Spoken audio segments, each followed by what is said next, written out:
Jonah here. No, it really is me. All I've done is had a bit of a trim. It is summer after all. And I'm back with a beer review for you.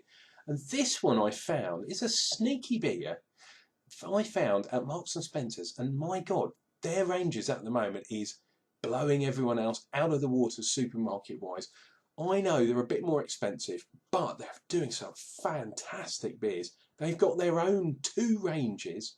They've got their single hop one, which is really interesting, and their new one, which is fantastic. They've also got the Sierra Nevada. Now, you can get that in other supermarkets. I know. But can you get the torpedo version? You can at M&S. And the other one I found is the beer that I'm going to review today. And that is this one. Lagunitas IPA. And obviously this is an American beer.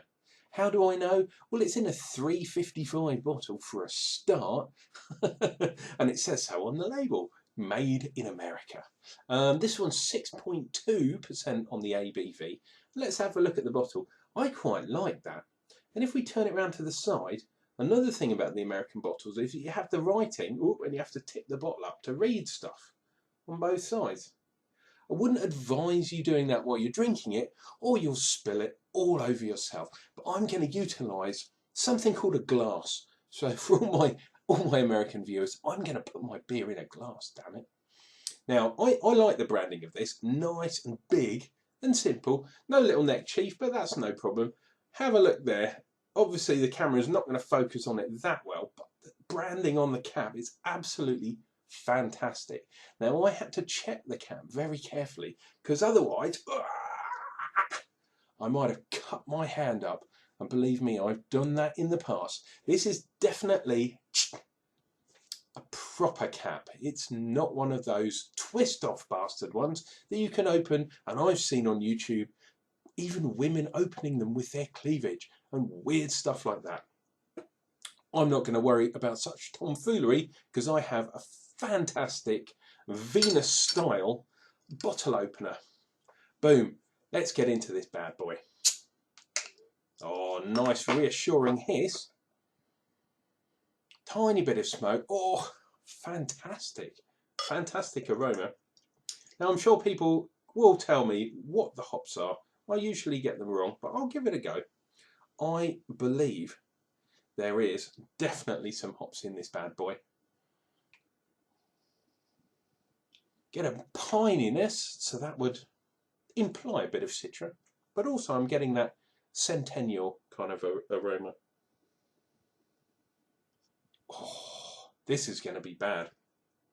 Let's have a look at the colour quickly. Nice carbonation, very, very clear, considering it's had a long journey across the pond, shall we say. Lovely white, fluffy bubbles on there. We're talking a good finger's head, which is not bad from a smaller bottle. Oh, the only thing about this, American IPAs are usually very highly hopped, high in what they call the IBU, the International Bittering Unit scale. This one's only 45 and a bit, 45 and a half, I think, something like that.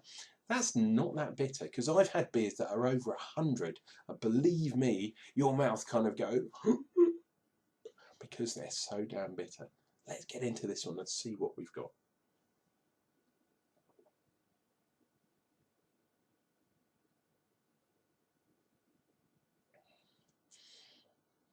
Oh, lovely hoppiness, but not too bitter. Definitely some centennial in there. Oh, yeah, my mouth is kind of watering just a little bit. However, this beer is probably not going to be for those insane hopheads out there. However, if you live in the United Kingdom and you want to try some of this one, yeah, I would say this is a good example of quite hoppy beer.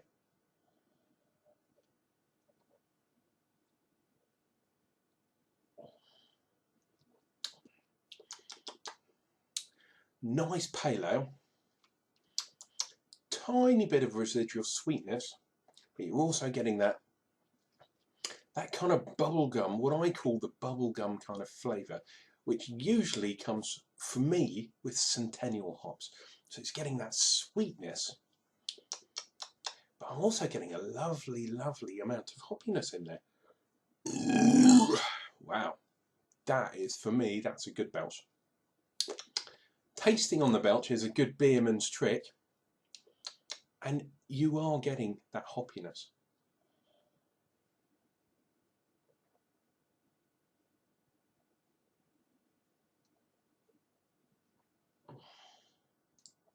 Bang, 6.2%. I think they hide the alcohol in this beer quite well. I have drunk it reasonably quickly. Must be drunk. Look, a bit of lacing on the glass, if you care about such matters. Some people do. Unfortunately, I don't really. This, however, a lot of people are going to say, oh, that's call that an IPA. That's not a proper IPA. I beg to differ. If you haven't tried a proper American IPA before, get your ass down to Marks and Spencer's. Don't just go to those poxy little ones that you get on the BP petrol station. Go to a proper one and see if you can get your hands on this beer. Okay, it's not for a purist hophead IPA. If you're just starting out, fantastic beer to get hold of. Been quite a quick one this time, hasn't it? It's been Uncle Jonah here, drinking lots of beer, so you don't have to. You can go and find this beer easily. I've told you many, many times where you can find it.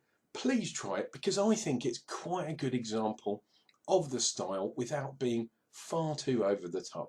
It's been Uncle Jonah. Please click like and subscribe down below, because then you'll be able to see all my fantastic videos. Have a look at the back catalogue as well, and we'll see you real soon for more beer reviews and more crazy wrongness.